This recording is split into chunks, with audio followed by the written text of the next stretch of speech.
ሰላም እንዴት ናችሁ? ወዲያናሁ ተመልካቾቻችን የናሁ ስፖርት መሰናዷችን አሁን ተጀምሯል። የተለያዩ ስፖርታዊ መረጃዎችን ለማድረስ እኔ ኢየሩሳሌም አጥናፉና ገዛኸኝ ዱላዚ እንገኛለን። ከዚህ ሰዓት ጀምሮ የተለያዩ ስፖርታዊ መረጃዎችን መናደርሳችሁ ይሆናል። ገዜ እንዴት ነህ? ሰላም ጄሪ እንዴት ነሽ? ሳምንቱ እንዴት አለፈ? አሪፍ ነበር። ቅዳሜና እሁድ የተለያዩ የስፖርት ሁነቶች በሀገር ቤትም በባህር ማዶም ተከናውነዋልና አሪፍ ጊዜ ነበር። ያው የሊግ ጨዋታዎች ተጠናቀዋል። ትንሽ መቀዛቀዝ አለ፣ ግን ዝውውሮችም ምኖችም ስላሉ ስፖርት ቤተሰቡ ያናህል እንግዲህ ቻምፒየንስ ሊግም ስለነበረ ቅዳሜ ምሽት ጥሩ ጊዜ ነበር። እንግዲህ የተለያዩ ስፖርታዊ መረጃዎችን እናደርሳችሁ ይሆናል። ከሀገራችን ከኢትዮጵያ ስፖርታዊ መረጃዎችን ስንጀምር እንግዲህ 33ኛው የኢትዮጵያ ፕሪሚየር ሊግ ከዛሬ ቀን አንስቶ የሚካሄድ ይሆናል። በዚህም አዳማ ከባህር ዳር ከተማ ጨዋታ የሚያደርጉ ሲሆን አርባ ምንጭ ከኢትዮጵያ ቡና ጨዋታቸውን ያደርጋሉ። እንግዲህ 33ኛው የኢትዮጵያ ፕሪሚየር ሊግ እንዴት ተመለከቷል? እንግዲህ ከሐሙስ አንስቶ እስከ ትናንት እሁድ ድረስ 33ኛው ሳምንት የኢትዮጵያ ፕሪሚየር ሊግ የሚጀምር ይሆናል። እንዴት ተመለከቷል? እንግዲህ አዳማ ከባህር ዳር ከተማ እንዲሁም ደግሞ አርባ ምንጭ ከኢትዮጵያ ቡና ጨዋታቸውን ያደርጋሉ በዛሬው ዕለት።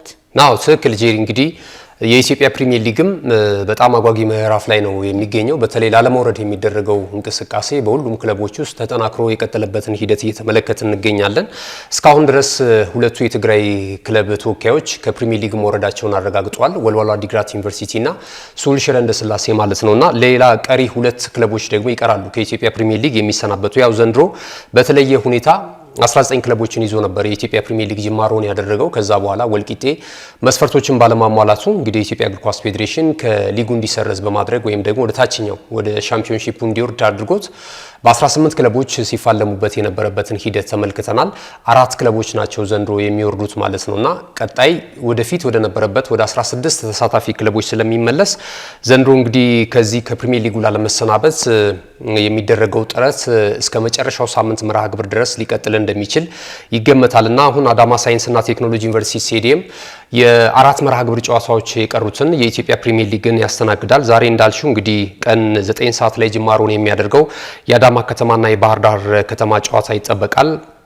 ባህር ዳር ከተማ ባለፈውም ሽንፈት አስተናግዷል። አሁን ደግሞ አዳማ ከተማ የበለጠ በሊጉ ለመሰንበት የሚያደርገው ጨዋታ መሆኑን ተከትሎ እንግዲህ ከባድ ፍልም ያደርጋሉ ተብሎ ይጠበቃል ማለት ነው። ተከታታይ ጨዋታዎችን ድል አድርጓል። ኢትዮጵያ ንግድ ባንክን ማሸነፍ ችሏል። ከዛ በኋላም የነበረውን ጨዋታ እንደዚሁ 1-0 በሆነ ውጤት ማሸነፉን እናስታውሳለን አዳማ ከተማና አሁንም የቀሩትን ጨዋታዎች እዛው ነው እንግዲህ እንደምታውቂው አዳማ ስለሚደረግ የበለጠ አድቫንቴጅ ያላቸው ደጋፊዎቻቸው እዛው ባጠገቦቻቸው አሉ።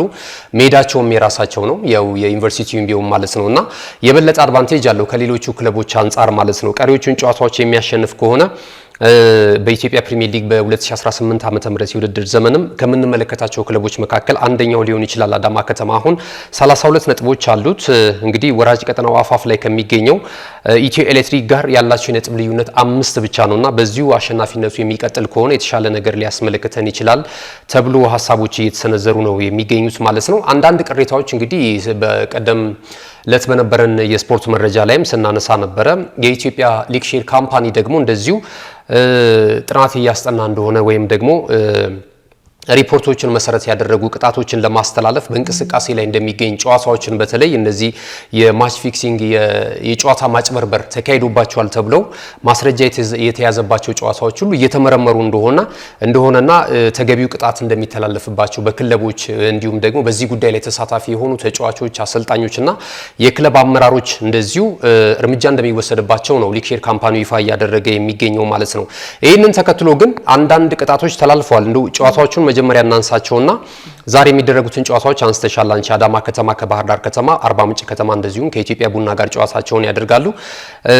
ነገ የሚደረጉ ጨዋታዎች አሉ። ድሬዳዋ ከተማ ከወልዋሎ ዓዲግራት ዩኒቨርሲቲ፣ እንደዚሁ ኢትዮጵያ መድን ከቅዱስ ጊዮርጊስና ኢትዮጵያ መድን የሚያደርጉ ጨዋታ በጣም ጠንካራ ነው። ነገ 12 ሰዓት ላይ የሚደረግ ጨዋታ ነውና ረቡዕ እንደዚሁ ስሁል ሽረ ከሐዋሳ፣ መቀሌ ከሲዳማ፣ ፋሲል ከተማ እንደዚሁ ከወላይታ ዲቻ፣ ሐሙስ ደግሞ ሀዲያ ሆሳዕና ከመቻልና ኢትዮ ኤሌክትሪክ ከኢትዮጵያ ንግድ ባንክ ጋር ጨዋታቸውን የሚያከናውኑ ይሆናልና እነዚህን ጉዳዮች እየተመለከትን እንገኛለን። አንዳንድ ደግሞ ከስፖርታዊ ጨዋነት ጉድለት ጋር የተያያዙ በተለይ የእግር ኳስ ቤተሰቡን ያላከበሩ እንቅስቃሴዎች እየተመለከትን እንገኛለን።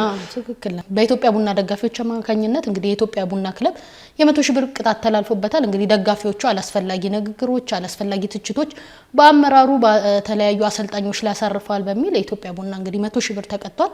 እንዴት ተመለከቷል? ምን ይመስል ነበር? ያንተስ አስተያየት ምን ይመስላል?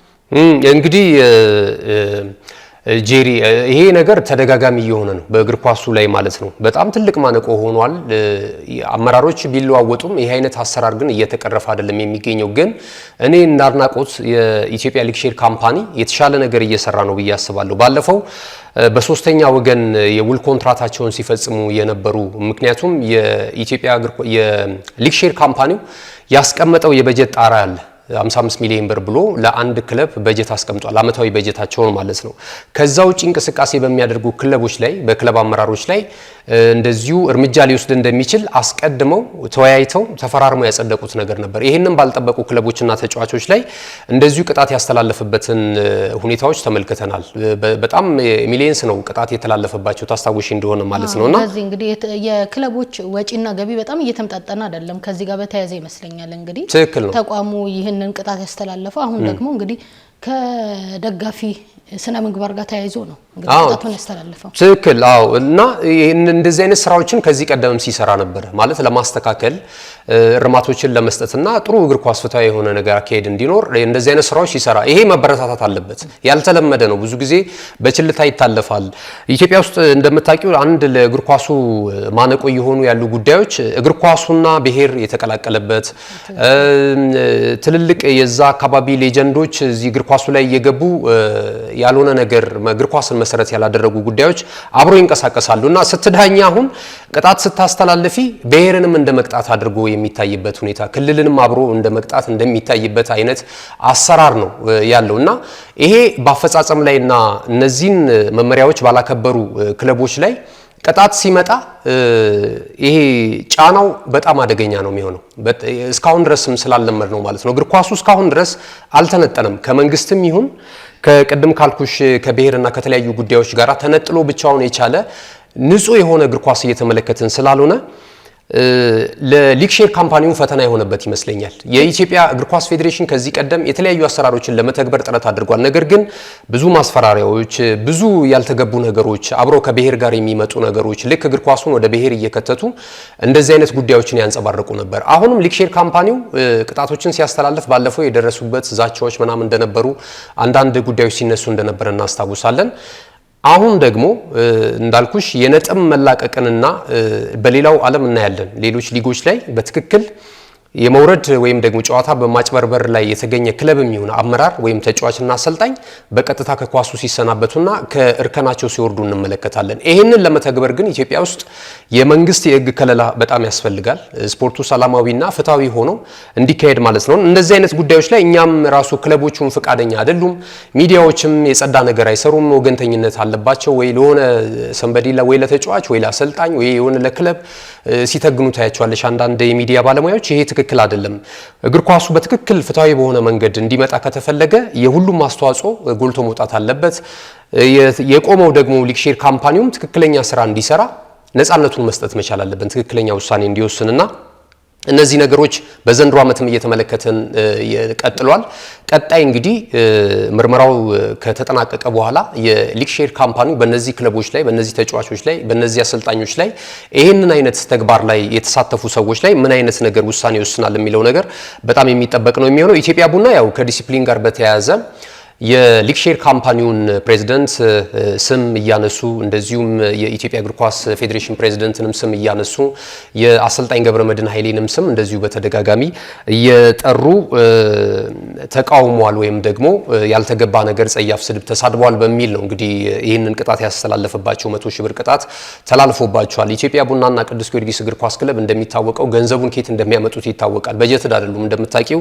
ሌሎቹ የመንግስት ክለቦች ናቸው፣ በጀትር ናቸው። በየአመቱ ይበጀትላቸዋል፣ ከተማ አስተዳደር ይበጀትላቸዋል። ኢትዮጵያ ንግድ ባንክና መቻል፣ ኢትዮ ኤሌክትሪክን የመሳሰሉ ተቋማት ደግሞ በጣም ሀብታም ናቸው ማለት ይቻላል በአንጻራዊነት ከምናያቸው ክለቦች ማለት ነው። እነዚህ የገንዘብ ችግር የለባቸውም። ኢትዮጵያ ቡና ግን መታሰብ ያለበትን የደጋፊውም እንደዚህ አይነት ነገሮችን ሲያደርግ ክለቡ ላይ ትልቅ የፋይናንስ ቀውስ ያመጣበታል። ምክንያቱም ቁሳቁስ እየሸጡ ነው ያንን ገንዘብ የሚያመጡ። አሁን 100 ሺህ ብር ለመስራት በጣም አስቸጋሪ ነው።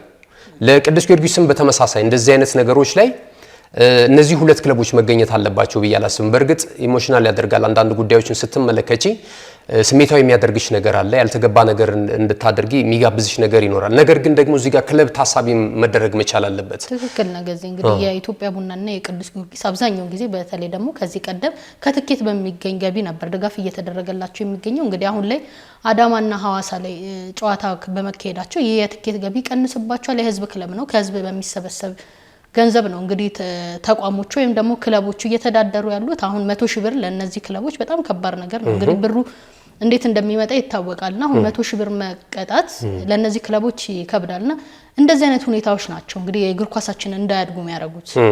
ትክክል ነው። እንግዲህ ከዛሬ ጀምሮ የዲኤስቲቪ ሱፐር ስፖርት የቀጥታ ስርጭት ያገኛል። ከዚህ ቀደም ውስን ጨዋታዎችን ነበር ሲያስተላልፍ የነበረው ዲኤስቲቪ ማለት ነው። ያለፉትን አመታቶች እንግዲህ እንዴት ደማቅ እንዳደረገው የኢትዮጵያ ፕሪሚየር ሊግን ኤሚሌንስ ነው ይዘው የሚወርደው ክለብ ራሱ ወደ 9 ወደ 10 ሚሊዮን ብር ይዞ የሚወርድበትን አጋጣሚ ፈጥሮለታል። ከዚህ ከቴሌቪዥን መብት ጋር በተያያዘ ማለት ነውና በሊጋችን ላይ ትልቅ ነገር መጥቷል። እውነት ነው መናገር በተለይ ሊግ ሼር ካምፓኒው የኢትዮጵያ እግር ኳስ ፌዴሬሽን ፕሬዝዳንት አቶ ኢሳያስ ጅራም በጋራ ይህንን ነገር አምጥተውት ሱፐር ስፖርትን አናግረው የቀጥታ ስርጭት ሽፋን እንዲያገኝ ተደርጎ የኢትዮጵያ ፕሪሚየር ሊግ ይሄ መሆኑ ለእግር ኳሳችን እድገት ትልቅ ነገር አይተናል። ትልልቅ ተጫዋቾች ወጥተውልናል፣ በሌላ ዓለም እንዲታዩ ተደርጓል። እንደነ አቡበከር ናስርን የመሳሰሉ ተጫዋቾች ወደ ግብጽ ወደ ደቡብ አፍሪካ ቡድን ሄደው የመጫወት ነስራፌልና የተሻለ ወደ አሜሪካ ተጉዘው የመጫወት በዓለም አቀፍ ደረጃ እድሎች እንዲሞክሩ እየተደረገ ነው። ለዚህም ዋነኛው ዲኤስቲቪ ወደ ሀገራችን መግባቱ ይመስለኛል። ትክክል ነው። እንዲህ አይነት ተደራሽነቶችን የበለጠ የተጫዋቾችም ታለንታቸውንና ጥሩ እግር ኳስ እውቀት ያላቸው ተጫዋቾች ደግሞ እንዲህ አይነት እድል እንዲያገኙ አስችሏልና ዲኤስቲቪ እንግዲህ የመጨረሻ ዓመቱ ላይ ነው የሚገኘው። በቀጣይ የውል ኮንትራቱን ያድሳል አያድስ የሚለው ነገር የሚጠበቅ ነው ወይ ደግሞ ሌላም ሎካል እንደዚሁ ስቴሽኖች ምናልባት ጨረታ ውስጥ ገብተው ደግሞ የሚያሸንፉ ከሆነ ትልልቅ አቅም ያላቸው አሉ። እነዚህ ቴሌቪዥኖች ደግሞ ገብተው እንግዲህ በቀጣይ የኢትዮጵያ ፕሪሚየር ሊግን ለማስተላለፍ ወይም ዓለም አቀፍ እንደዚሁ ጨረታም ሊወጣ ይችላል። እንደዚህ አይነት ጉዳዮች ላይ እንግዲህ ተሳትፈው ለእግር ኳሱ ድምቀት ይሆናሉ ተብሎ ይጠበቃል። የአመቱ የመጨረሻ ጨዋታዎች እንግዲህ የዲኤስቲቪ ስርጭት ያገኛል ከዛሬ ጀምሮ ማለት ነው። ይሄ ደግሞ ለስፖርት ቤተሰቡ በጣም ጥሩ እድል ይከፍታል። ለምን እንደሆነ ታውቂያለሽ? ተደራሽነቱ ብቻ ሳይሆን እግር ኳሱ የሚካሄደው በስማ በለው ብቻ ሳይሆን በትክክል አይተሽ ይሄ የመላቀቅ እንቅስቃሴ ተስተውሎበታል ብሎም ራሱ ለመፈረጅ በትክክል ጨዋታዎችን በቀጥታ ስርጭት መመልከት ይኖርብሻል። በተለይ ደግሞ እንግዲህ ጨዋታው አዲስ አበባ ላይ ካለመደረጉ የተነሳ ብዙ ተመልካቾች ቤታቸው ሆኖ ነው በዲኤስቲቪ የሚከታተሉትና ይሄ ከአቅም በታች ከመጫወት አኳያ ብዙ ሰዎች አሁን እየፈረጁ ይገኛሉና ሞር ደግሞ በዲኤስቲቪ ጨዋታዎችን ቢመለከቱ ይብልጥ ነገሩን ፍትሃዊ እንዲሆን ደጋፊም ደግሞ ያለውን ሁኔታ የመረዳት ነገር ይኖራል ብዬ አስባለሁ። ትክክል ነው። እንግዲህ የኢትዮጵያ ፕሪሚየር ሊግ ዛሬ የ33ኛ ሳምንት መርሃ ግብር ጨዋታዎች የሚደረጉ ነው የሚሆነው። የሊጉን የደረጃ ሰንጠረዥ ኢትዮጵያ መድን ነው በ63 ነጥብ ይመራል። 28 ንጹህ የግብ ክፍያ ተጨማሪ ያለው ኢትዮጵያ ቡና 55 ነጥቦች አሉት፣ ሁለተኛ ደረጃ ላይ ይገኛል። ባህር ዳር ከተማ፣ ሲዳማ ቡና ተከታዩን ደረጃ ይዘውታል። የከፍተኛ ጎል አስቆጣሪነቱን ትራክ ደግሞ ሀሊ ሱሌማን 15 ግቦች አሉት ከሐዋሳ ከተማ በቀዳሚነት እየመራ ይገኛል። ሐመድ ሁሴን ከአርባ ምንጭ ከተማ 13 ግቦች፣ ጌታነህ ከበደ ከፋሲል ከተማ፣ ሽመልስ በቀለ መቻል እንደዚሁ ተከታዩን ደረጃ ይዘውታልና ዛሬ የሚጀምሩት የኢትዮጵያ ፕሪሚየር ሊግ ጨዋታዎች ተጠባቂ ናቸው። በሀገራችን እግር ኳስ ላይ ይህንን ካልን ዘንዳ ወደ አትሌቲክስ ወሬያችን ስንሻገር እንግዲህ የኢትዮጵያ ሻምፒዮን ፍጻሜውን አግኝቷል። በትላንትናው ዕለት በደመቀ ሁኔታ ነበር ሲካሄድ የነበረው። ከ20 ዓመት በታች እንዲሁም ደግሞ ከ18 ዓመት በታች ነው ፍጻሜውን ያገኘው። በድሬዳዋ ከተማ ነበር ሲካሄድ የነበረውና ስለሱስ ምን አስተያየት ትሰጣለህ? ያው እንግዲህ እንዳልሽው ጄሪ 13ኛው የኢትዮጵያ ከ20 ዓመት በታችና አራተኛው ከ18 ዓመት በታች የአትሌቲክስ ሻምፒዮና በምስራቋ ኢትዮጵያ እንግዲህ ድሬዳዋ ከተማ ላይ ሲከናወን ቆይቶ ያለፉትን 5 ቀናቶች በትላንትናው ዕለት በደማቅ ስነ ስርዓት ፍጻሜውን አግኝቷል። ኢትዮጵያ ንግድ ባንክ ከ20 ዓመት በታች እንግዲህ አጠቃላይ የውድድሩ አሸናፊ ሆኗል ማለት ነውና በጣም ጥሩ አትሌቶች የታዩበት ውድድር እንደነበረ የኢትዮጵያ አትሌቲክስ ፌዴሬሽን በየጊዜው መረጃዎችን አፕዴት ሲያደርግ ነበር። 248 ነጥቦችን በመሰብሰብ ነው እንግዲህ ኢትዮጵያ ንግድ ባንክ ስፖርት ክለብ ይህንን ውድድር በቀዳሚነት ያጠናቀቀው። መቻል 215 በመሰብሰብ ሁለተኛ ሆኖ አጠናቋል። ኢትዮ ኤሌክትሪክ ደግሞ በ189 ነጥብ በሶስተኝነት እንደዚህ ውድድሩን ያጠናቀቀበትን ሂደት ተመልክተናል። ከ18 ዓመት በታች በተመሳሳይ አካዳሚዎች የበለጠ ብልጫ ያሳዩበት እንቅስቃሴና ውጤት ነው የተመዘገበው። ኢትዮጵያ ስፖርት አካዳሚ 279 ነጥብ በመሰብሰብ በቀዳሚነት ውድድሩን ሲያጠናቅቅ፣ እንደዚሁ ጥሩነሽ ዲባባ አካዳሚ ደግሞ በ228 ነጥብ ሁለተኛ ደረጃን ይዞ አጠናቋል። ኦሮሚያ ክልል በ103 ነጥብ ሶስተኛ ደረጃን ይዞ አጠናቋልና በአጠቃላይ ከእድሜ ተገቢነት ጋር በተያያዘ በዚህ ውድድር መድረክ ላይ በየዓመቱ በጣም ውድድሩን ከሚያጎድፉ ነገሮች አንደኛው ይሄ ነው። ምክንያቱም ኦቨሬጅ የሆኑ ተጫዋቾች ስፖርተኞች አትሌቶች ውድድሩ ላይ ይሳተፉ ነበር። ከዚህ ቀደም እንደውም ለፎቶ ራሱ አንዳንዶቹ እንደውም ከአሰልጣኞች ሁላ የሚበልጡበትን ሂደት እያየን ነበር። በአሰልጣኙና በተጫዋቹ ወይም በስፖርተኛው መካከል ምንም ልዩነት የለም። የሚገርምሽ ነገር ሁሌ እንግዲህ ለአትሌቲክሳችን ዋነኛ ማነቆ የሆነው ያለው ይሄ የእድሜ ጉዳይ ነው። ከዚህ ቀደም እንግዲህ የተለያዩ ማጣራቶች ይካሄዳሉ፣ ግን አመርቂ አይደሉም። አሁን ላይም እንግዲህ እንደነዚህ አይነት ነገሮች እየተስተዋለ ነው። አንዳንድ ተጫዋቾች በሚገርም ሁኔታ ወደ 30 ዓመት የሚጠጉ ተጫዋቾች አይነት ሉክ ያላቸውና ከ18 ዓመት ከ20 ዓመት በታች ላይ ሲወዳደሩ እንመለከታለንና ትልቅ ማነቆ ነው። እንግዲህ አትሌቲክስ ፌዴሬሽኑ በእንደነዚህ አይነት ችግሮች ላይ ምን አይነት መፍትሄ ያመጣል የሚለውን ነገር አብረን የምናየው ነው የሚሆነው። ያው በትክክል እንግዲህ የአይናችን ብሌን ከሚባሉ የስፖርት አይነቶች ሁሉም መመኪያ ያላቸው እነ ብራዚል በእግር ኳስ ይመካሉ ብዙ ተጫዋቾችን ስለሚያፈሩ፣ በኢትዮጵያ ደግሞ አትሌቲክስ ነው። እኛ የአፍሪካንም የዓለምንም ብዙ ታሪኮች አለን በዛ የውድድር መድረክ ላይና እንደዚህ አይነት የውድድር መድረኮች ላይ በተለይ ታዳጊዎች ነገ የኢትዮጵያ ሰንደቅ ዓላማን ወክለው ነው ይዘው ነው በመላው ዓለም የሚወዳደሩትና ጥንቃቄ መደረግ አለበት። ሳይንሳዊ የሆነ ደግሞ ምርመራ መደረግ መቻል አለበት። በእንደዚህ አይነት መንገድ የስፖርተኞችን እድሜ መለየት ቢቻል የበለጠ ጥሩ ነገር ፍትሃዊ ይሆናል ስፖርቱን ማለት ይቻላል። ተመልካቾቻችን የሀገር ውስጥ መረጃችን ይመስል ነበር። ከጥቂት ቆይታ በኋላ ደግሞ ወደ መሀር ማዶ ስፖርታዊ መረጃዎቻችን የምንሸጋገር ይሆናል። መልካም ቆይታ። ካሽጎ በየትኛውም ዓለም ሆነው በማንኛውም ሰዓት ለወገኑ የሚደርሱበት ፈጣን የገንዘብ መላኪያ ተከፈተሎ። ማስተርና ቪዛ ካርዶን በመጠቀም ከ5 እስከ 20 ዶላር የሚልኩበት አዲስ የገንዘብ መላኪያ መንገድ። ካሽጎን ለየት የሚያደርገው የትኛውም የገንዘብ ዝውውር በፍጥነት አገልግሎት ከመስጠቱም ባሻገር ለማንኛውም አገልግሎት ምንም አይነት ክፍያ አለመጠየቁ ነው። በሀገራችን ታሪክ ገንዘብን ከውጪ ወደ ሀገር ቤት በማስተላለፍ በመተግበሪያ መልክ አገልግሎት መስጠት የጀመረው የመጀመሪያው ሀገር በቀል የገንዘብ መላኪያ ዘዴ ካሽጎ ከ4500 በላይ ባሉ የባንክ ቅርንጫፎች አገልግሎት እየሰጠ ይገኛል። ገንዘቦን በሰኮንዶች ልዩነት ውስጥ ይፈልጉ በአካውንቶ ወይንም በእጆ ቆጥረው የሚወስዱበት ልዩ ዘዴ። በቅርቡ ሁሉንም ኢትዮጵያዊ ባለቤት ለማድረግ ጉዞ የጀመረው ካሽጎ ዛሬውኑ መተግበሪያውን በስልኮ ላይ በመጫን የአገልግሎቱ ተጠቃሚ ሆኑ። ፍጥነት መለያችን፣ ኢትዮጵያን መክፈቻችን፣ ካሽጎ ነው መላኪያችን። ካሽጎ የአዲሱ ትውልድ ብራንድ። ተመልሰናል። ውድ ተመልካቾቻችን የናሁ ስፖርት መሰናዶ ላይ ነው የምንገኘው።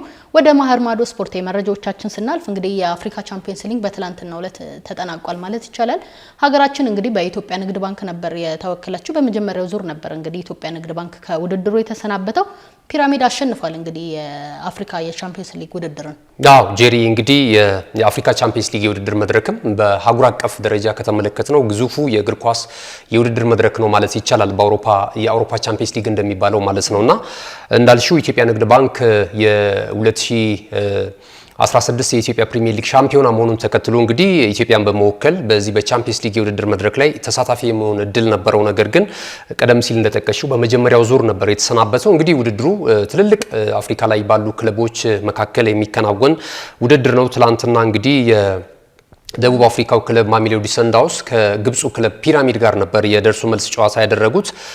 ሌሎች ጨዋታዎች የፍጻሜ ጨዋታ እንደምታውቂው ደርሶ መልስ የለውም። በአንድ ጨዋታ የሚወሰን ነው፣ ልክ በአውሮፓ እንደምናውቀው ማለት ነው። ይሄ ግን አልቀረም አሁንም ድረስ ማለት ነው። በፊትም በእርግጥ የአውሮፓ ቻምፒየንስ ሊግም ተመሳሳይ አይነት የደርሶ መልስ ጨዋታ ነበራቸው። ከዛ በኋላ ግን ውበቱን ስለሚቀንስ አንድ ብቻ የፍጻሜ ጨዋታ ተደርጎ የቀጠለበትን ወይም ደግሞ ይሄ ፎርማት የተስተካከለበትን ሁኔታ እናገኛለን። የአፍሪካ ግን ቻምፒየንስ ሊግ እንደዚሁ የውድድሩ ብራንድ በማድረግ መለያ በማድረግ እንግዲህ በዛው ሂደት ቀጥሏል ማለት ነው። ትላንትም የፍጻሜ ጨዋታ በደርሶ መልስ ድምር ውጤት ነው የተለየውና እንግዲህ የግብፁ ክለብ ፒራሚድ አጠቃላይ በማሜሎዲ ሰንዳውንስ ላይ ብልጫ በመውሰድ 3-2 በሆነ ውጤት በማሸነፍ የመድረኩን የዋንጫ ክብር ለመጀመሪያ ጊዜ ማሳካት ችሏል። የግብጽ ክለቦች እንግዲህ አልተቻሉም። በዚህ ውድድር መድረክ ላይ እንግዲህ የግብጽ ክለቦች አሁንም ተጽዕኖ እየፈጠሩ ይገኛል። ለተከታታይ ዓመታት የግብጽ ክለቦች ነው እያሸነፉ ያሉት። ትክክል ነው። አልአህሊ አሁን ወደ 11 ጊዜ የዚህ መድረክ ሻምፒዮና እንደሆነ ይታወቃል። ዘንድሮ የለም ወደ ኋላ ቀርቷል። ነገር ግን እነዚህ የግብጽ ክለቦች ቀደም ሲል እንደጠቀሽው በአጠቃላይ የሰሜን አፍሪካ ክለቦች በእግር ኳሳቸው በጣም የላቀ ደረጃ ላይ ደርሷል።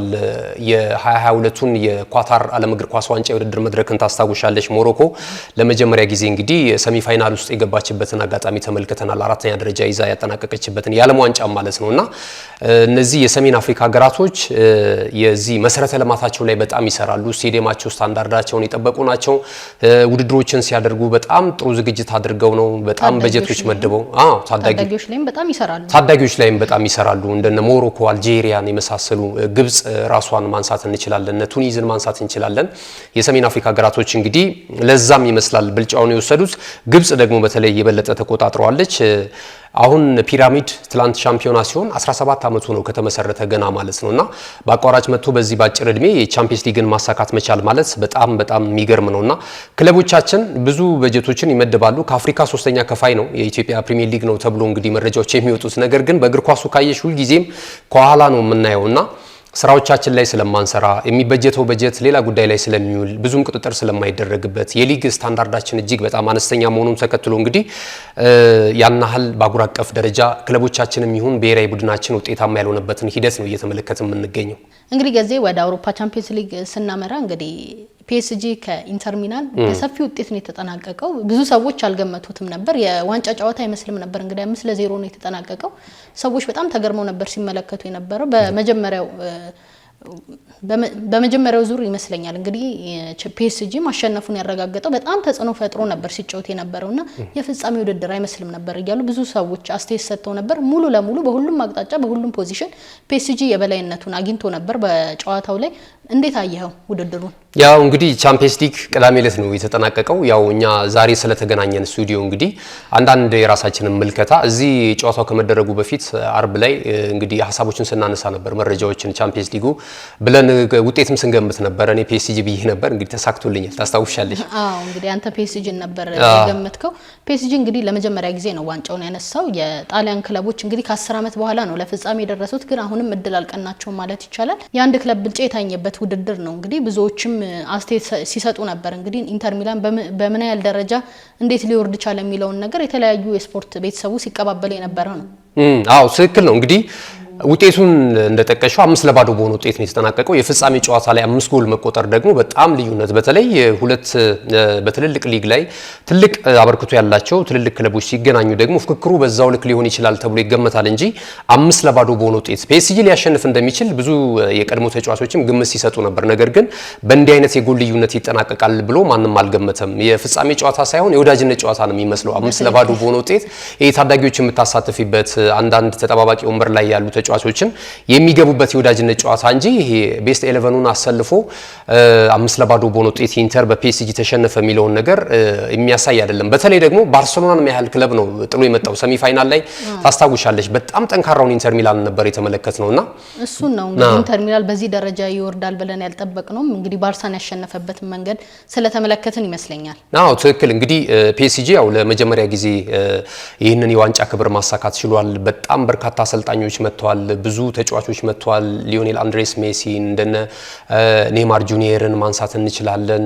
ብዙ ተጫዋቾች መጥተዋል ወደዛ ወደ ፓርክ ደ ፕሪንስ ትልልቅ ፊርማ ስነስርዓቶች ተደርገው ማለት ነው። ነገር ግን የአውሮፓ ቻምፒየንስ ሊግ የውድድር መድረክን ማምጣት አልቻሉም። እንግዲህ 2010-11 ነው እነዚህ የኳታር ባለሀብቶች የመጡት ፒኤስጂን በከፍተኛ ገንዘብ ኢንቨስትመንት ይዘውት አብረውት እየሰሩ የነበሩትና በነዛ አመታቶች ውስጥ አንድ ጊዜ ነው ፋይናሊስት መሆን የቻለው። ያም በባየር ሙኒክ የተነጠቀበት የ2019-20 ማስተዋወስ እንችላለን። 1-0 በሆነ ውጤት ኪንግስሌ ኮማን ባስቆጠረው ጎል ማለት ነው። እና ከዛ በኋላ ግን የነበራቸው ሂደት በአጠቃላይ ብዙ አስደሳች ነው ማለት አይቻልም። አሁንም እውነት ለመናገር ለሉዊስ ኤንሪኬ ይሄ ፕሮጀክት ሲሰጠው ያናል ግምት አልነበረው። ቡድኑም በመጀመሪያው የሊግ ፌስ ላይ በጣም ደካማ ነበረ። እንደምታውቂው በፕሌይኦፍ ነው የመጣው። ቀጥታ ጥሎ ማለፍ 16ቱን እንኳን መቀላቀል ከቻሉት ክለቦች ውስጥ ስሙ የለም ነበርና ከዛ በኋላ ግን ብረስትን አሸንፎ በዚህ በደርሶ መልስ ድምር ውጤት በፕሌይኦፉ ወደ ጥሎ ማለፍ 16ቱ ገባ። ከዛ በኋላ ግን የገጠሙትን ሶስቱንም የእንግሊዝ ክለቦች አሸንፎ ነው እንግዲህ ለፋይናል የደረሰው ማለት ነውና ሉዊስ ኤንሪኬ በጣም የሚገርም ነው። ስሜታቸውን መቆጣጠር ያልቻሉበትን ሂደት ተመልክተናል። በዋንጫው ስነ ስርዓት ላይ እንዳየሽው በካንሰር ምክንያት እንግዲህ ልጁን አጥቶ ነበረ።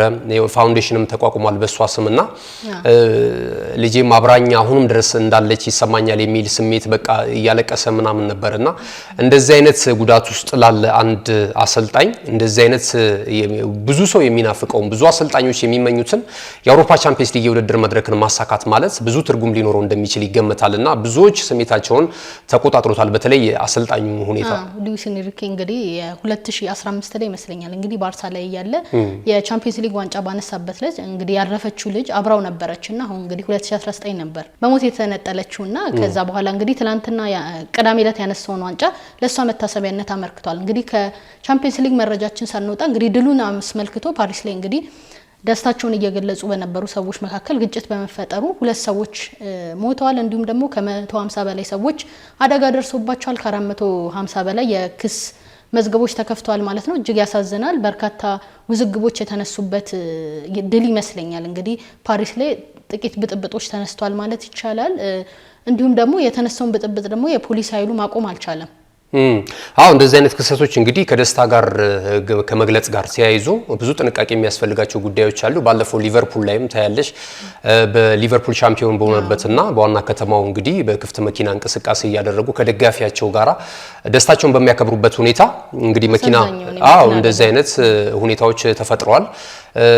በፒኤስጂም በኩል እንደዚሁ አይነት ነገር ተመልክተናል። እንግዲህ ደስታ ማዘንን ያዘለ ወይ እንደዚህ ጣምራ የያዘ የእግር ኳስ ሂደትን ነው ለፒኤስጂ የተመለከትነው። ውጤቱ ግን በጣም ደስ የሚል ነው። አዳዲስ ተጫዋቾችን ተመልክተናል።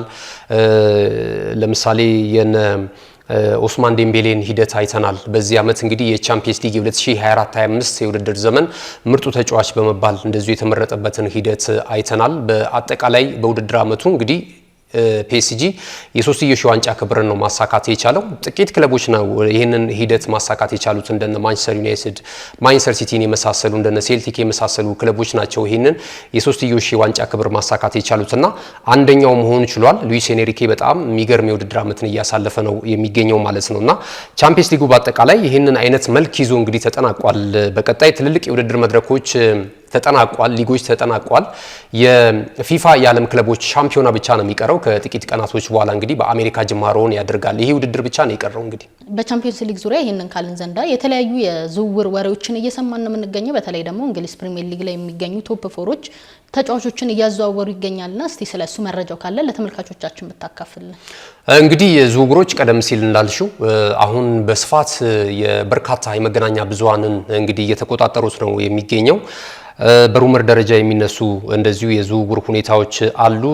ለምሳሌ ቀደም ሲል ስለ አውሮፓ ቻምፒየንስ ሊግ የውድድር መድረክ ስናነሳ ሲሞኒ ኢንዛጊ እንግዲህ የኢንተር ሚላን አሰልጣኝ እንደሆነ ይታወቃል። ያለፉትን አመታቶች ቆይታ አድርጓል በኢንተር ቤት።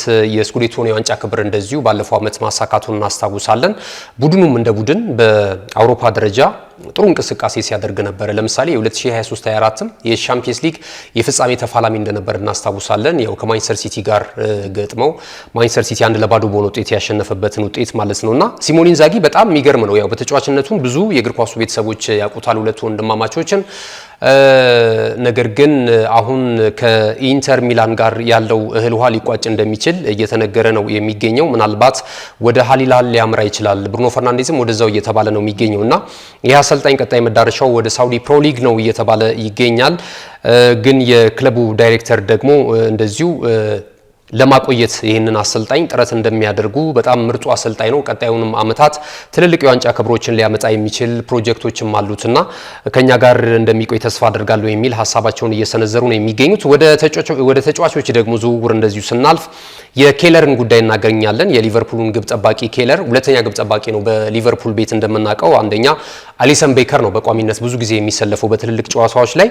ነገር ግን እሱ በጉዳት ምክንያት ወይ የሚሰጠው ጨዋታ ደግሞ ግምቱ በጣም አናሳ ከሆነ አላስፈላጊ ከሆነ ይሄ ሃይላንዳዊ የግብ ጠባቂ ኬለር እየገባ እንደዚሁ ሲያሳልፍ እየተመለከትን ነበረ። ከደርቢ ካውንቲ 2015 ላይ እንግዲህ ወደ ሊቨርፑል ከመጣ በኋላ ድንቅ ጊዜን እያሳለፈ ይገኛል። ተጠባባቂ ሆኖም ከሚነሳባቸው ጨዋታዎች መካከል ማለት ነውና አሁን ላይ በ18 ሚሊዮን ፓውንድ እንግዲህ የጀርመኑን ክለብ ባየር ሊቨርኩሰንን ስለመቀላቀሉ እየተነገረ ይገኛል። ባየር ሊቨርኩሰን በአጠቃላይ ብዙ ተጫዋቾችን እየለቀቀ ነው የሚገኘው። ያለፈው ዓመት የጀርመን ቡንደስሊጋ የዋንጫ ባለክብር እንደነበረ እናስታውሳለን። እንግዲህ አንዳንድ ክለቦች በጣም ሰርፕራይዝ ያደርጉናል ባልተጠበቀ ሁኔታ ዋንጫ ያነሱና ከዛ በኋላ ግን ቀጣይነታቸው አደጋ ሲጋረጥበት እንመለከታለን። ምክንያቱም ሻምፒዮና እንዲሆን ያበቁ ተጫዋቾችም አሰልጣኞችም ጭምር ወደ ሌላ ክለቦች ያመራሉ። ያው ትልልቅ ክለቦች ይቀሟቸዋል እና እንደዚህ አይነት ነገር ላይ አሁን ልክ በባየር ሊቨርኩሰን እንደምንመለከተው አሰልጣኙን ሪያል ማድሪድ ወሰደባቸው ጃቪ አሎንሶን። ተጫዋቾች ደግሞ የተለያዩ በጣም ምርጥ ተጫዋቾችን ደግሞ የክለቡን የተለያዩ ክለቦች እንደዚሁ እያደኗቸው ነው የሚገኘው ማለት ነው። አሁን ባለፈው እንግዲህ የዚህ ፍሪምቦንግ ሊቨርፑል ወስዶበታል። ከዛ ባለፈ ደግሞ አሁን ደግሞ ዊርትዝን ለመውሰድ ደግሞ ሌሎች ፍሎሪያን ዊርትዝን ደግሞ ለመውሰድ ትልልቅ ክለቦች እንደዚሁ እያማተሩ ነው የሚገኙት ማለት ነውና እንደዚህ አይነት ስኬቶችን ስታሳኪ እንግዲህ ጎን ለጎን ደግሞ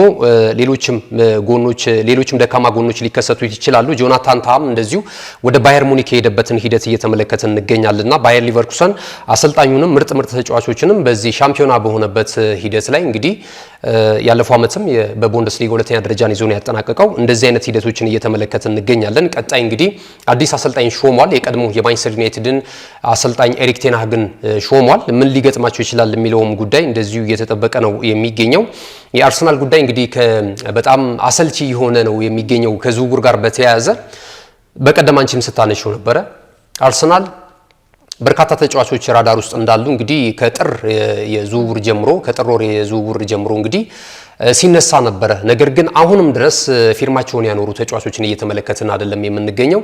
እርግጥ ነው የ9 ቁጥር አጥቂ የማስፈረማቸው ሂደት የማይቀር ነው። ምክንያቱም የክለቡም ትልልቅ አመራሮች ባለሀብቶችም አምነውበታል። ከ200 እስከ 300 ሚሊዮን ፓውንድ ድረስ ለዚህ የክረምት የተጫዋቾች የዝውውር መስኮት እንደሚበጅቱ ነው እየተገለጸ የሚገኘውና ይህም ተፈቅዶለታል ተብሏል አሰልጣኝ ሚካኤል አርቴታ። ነገር ግን አሁን ስፖርቲንግ ዳይሬክተር እንደምታውቂው የቀጠረበትን ሂደት እናስታውሳለን። አንድሬ ቤርታ የቀድሞ የአትሌቲኮ ማድሪድ ስፖርቲንግ ዳይሬክተር አሁን እንግዲህ የመድፈኞቹ ስፖርቲንግ ዳይሬክተር ሆነው ከተሾሙ በኋላ የተለያዩ እንቅስቃሴዎችን በማድረግ ላይ ነው የሚገኙት እንደምታውቂው ማለት ነውና ይህንን ተከትሎ እንግዲህ አሁንም ቤንጃሚን ሴስኮ የአሰልጣኝ ሚካኤል አርቴታ ተመራጭ ነው። እንደዚሁ ደግሞ የስፖርቲንግ ዳይሬክተሩ ደግሞ የቪክቶር ጆኬሬሽ አድናቂ ናቸው። ይህ ተጫዋች ቢመጣ የበለጠ የግብ አግቢነቱ ሚና የጎላ ስለሆነ ለአርሰናል ይጠቅማል የሚል ሀሳብ አላቸውና በሁለቱ ሰዎች መካከል አንዳንድ ሀሳቦች ሲነሱ እናያለንና አሁን ላይ ግን የበለጠ ትኩረት አድርጎ እየሰራ የሚገኘው አርሰናል ቤንጃሚን ሴስኮን ከአርቢ ሌቪዥንግ ለማምጣት ነው ከፍተኛ ጥረት በማድረግ ላይ የሚገኙት። ከተጫዋቹ ጋርም ንግግር እያደረጉ እንደሆነ እድሜውም 21 መሆኑ ደግሞ የበለጠ ለአሰልጣኝ ሚካኤል አርቴታ አጫዋትና ፍልስፍና የበለጠ ጥቅም ይሰጣል ተብሎ ታምኖበታልና እንደዚህ አይነት ጉዳዮች ነው አሁን ለጊዜው እየተመለከተ የምንገኘውና በየጊዜው ነው እንደምታውቂው ይሄ እዚህ የዝውውር መረጃዎች የሚወጡትና በምሽቱ የስፖርት ዜና ወጃችን ላይ ደግሞ የተለያዩ ወቅታዊና አዳዲስ መረጃ ሁኔታዎችን ወደ አድማጭ ተመልካቾቻችን የምናደርስ ይሆናል። እናመሰግናለን ገዜ። የዛሬው የናሁ ስፖርት መሰናዷችን የተመለከታችሁት ይመስል ነበር። የተለያዩ ስፖርታዊ መረጃዎችን ወደ እናንተ ስናደርስ ቆይታ ያደረግነው እኔ ኢየሩሳሌም አጥራፉና ገዛኸኝ ዱላ ነበር። መልካም ቀን። እነሆ የምስራች! የ10 አየር መንገድ የበረራ ትኬት ለውድ ደንበኞቹ በተቀላጠፈና አስተማማኝ በሆነ መንገድ እያቀረበ ያለው በዚህም በደንበኞቹ የተመሰገነው ጉዞጎ አሁን ደግሞ ተደራሽነቱን በማስፋት ተጨማሪ ባንኮችን በማካተት ለውድ ደንበኞቹ የበለጠ አስተማማኝ ለመሆን ችሏል።